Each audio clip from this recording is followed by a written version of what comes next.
बहुत समय पहले की बात है। एक बार एक गुरुजी गंगा किनारे स्थित किसी गांव में अपने शिष्यों के साथ स्नान कर रहे थे। तभी एक राहगीर आया और उनसे पूछा, महाराज, इस गांव में कैसे लोग रहते हैं?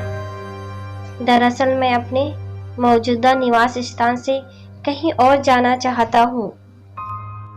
गुरुजी बोले, जहाँ तुम अभी रहते हो वहाँ किस प्रकार के लोग रहते हैं? मत पूछिए महाराज, वहाँ तो एक से एक कपटी, दुष्ट और बुरे लोग बसे हुए हैं। राहगीर बोला। गुरुजी बोले, इस गांव में भी बिल्कुल उसी तरह के लोग रहते हैं, कपटी, दुष्ट, बुरे। और इतना सुनकर राहगीर आगे बढ़ गया।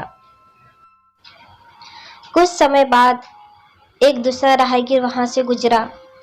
उसने भी गुरुजी से वही प्रश्न पूछा, मुझे किसी नई जगह जाना है, क्या आप बता सकते हैं कि इस गांव में कैसे लोग रहते हैं?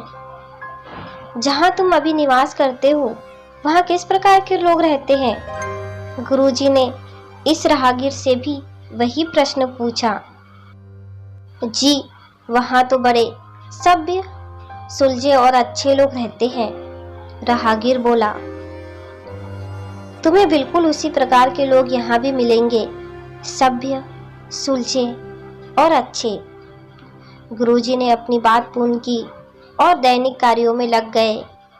पर उनके शिष्य ये सब देख रहे थे और राहगीर के जाते ही उन्होंने पूछा, क्षमा कीजिए गुरुजी, पर आपने दोनों राहगीरों को एक ही स्थान के बारे में अलग अलग बातें क्यों बताई?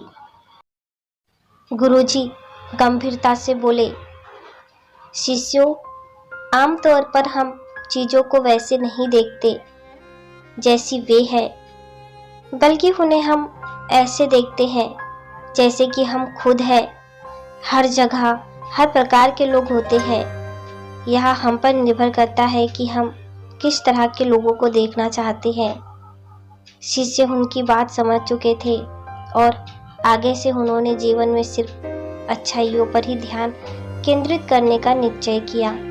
ये कहानी आपको कैसी लगी हमें कमेंट करके ज़रूर बताइए। अगर आप इसी तरह की और भी कहानियाँ सुनना चाहते हैं तो प्लीज़ हमारे चैनल को सब्सक्राइब कीजिए।